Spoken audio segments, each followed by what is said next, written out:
Bismillahirrahmanirrahim, teman-teman sekalian yang dirahmati Allah. Pada video kali ini kita akan menjawab dua pertanyaan di kolom komentar terkait masalah hubungan antara orang tua tiri dengan anak tiri. Dua pertanyaan itu, yang pertama adalah apakah sentuhan kulit, langsung kulit dengan kulit antara orang tua tiri dengan anak tiri yang berlainan jenis kelamin bisa membatalkan wudhu atau tidak. Misalkan bapak tiri menyentuh kulitnya anak perempuan tiri, apakah kedua orang tersebut wudhunya menjadi batal? Atau sebaliknya, ibu tiri menyentuh kulit anak laki-laki tirinya, apakah itu juga bisa membatalkan wudhu atau tidak? Kemudian pertanyaan yang kedua terkait apakah bapak tiri bisa menjadi wali untuk anak perempuan tirinya. Nah, dua pertanyaan tersebut akan kita jawab pada skema berikut ini. Baik teman-teman sekalian, skema tentang hubungan orang tua tiri dengan anak tiri dalam hal kemahroman sebagai berikut.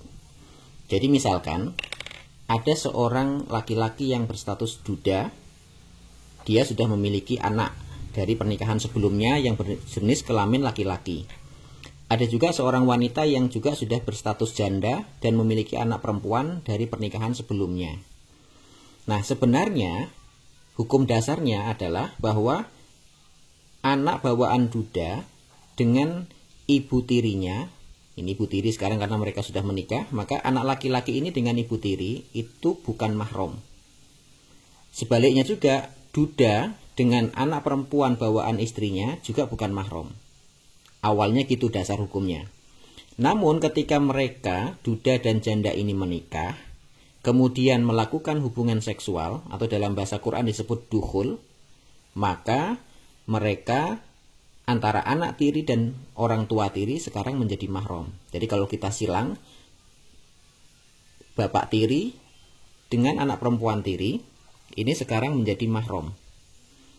Si ibu tiri dengan anak laki-laki tiri bawaan suami juga menjadi mahram setelah terjadinya pernikahan dan hubungan seksual. Jadi bukan hanya pernikahan, tapi yang jadi dasar adalah pernikahan plus melakukan hubungan seksual. Maka kalau ini sudah dilakukan, maka tadi hubungan silang antara bapak tiri dengan anak perempuan tiri menjadi mahram. Ibu tiri dengan anak laki-laki tiri bawaan suami juga sudah menjadi mahram. Maka selama hubungan itu sudah dianggap mahram, maka sentuhan kulit antara mahram dengan mahram tidak membatalkan wudhu. Saya ulangi, jika sekarang hubungannya bapak tiri dengan anak perempuan tiri sudah mahram, atau ibu tiri dengan anak laki-laki tiri sudah menjadi mahram, karena terjadinya pernikahan dan hubungan seksual antara orang tua mereka ini, maka hubungan mahram tadi, jika terjadi sentuhan kulit antara keduanya, tidak lagi membatalkan wudhu.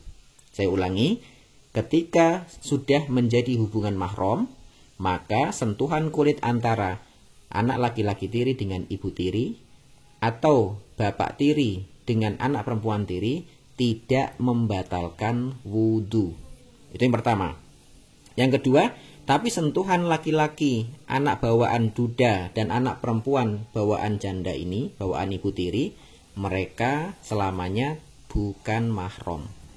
Maka sentuhan antara anak laki-laki tiri dengan saudara perempuan tirinya itu bukan mahram. Maka mereka ketika terjadi sentuhan kulit bisa membatalkan wudhu. Saya ulangi, dari bapak tiri ke anak tiri kalau sudah menjadi mahram maka tidak membatalkan wudhu. Begitupun ibu tiri dengan anak laki-laki tiri sudah menjadi mahram maka tidak membatalkan wudhu.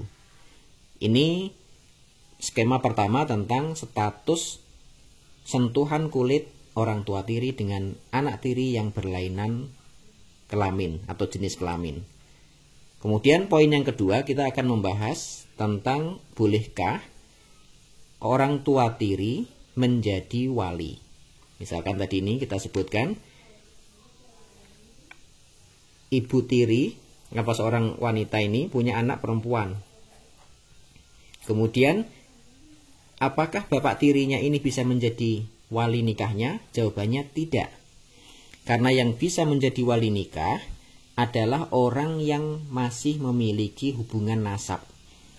nasab itu berarti masih ada hubungan darah, hubungan rahim.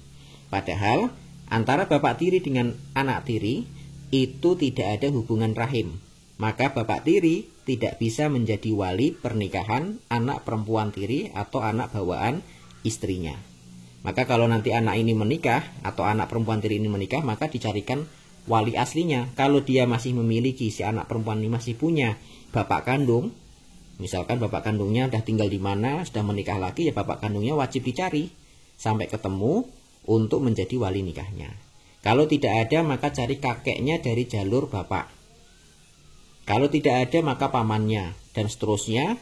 Kalau sama sekali tidak ada lagi jalur nasab yang bisa menjadi wali, maka nanti walinya adalah wali hakim. Laporkan ke KUA, sampaikan bahwa si anak perempuan ini sudah tidak lagi punya wali dari jalur nasab.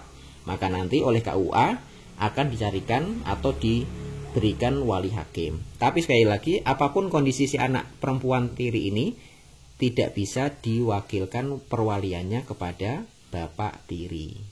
Begitu teman-teman sekalian, semoga bisa difahami. Terima kasih.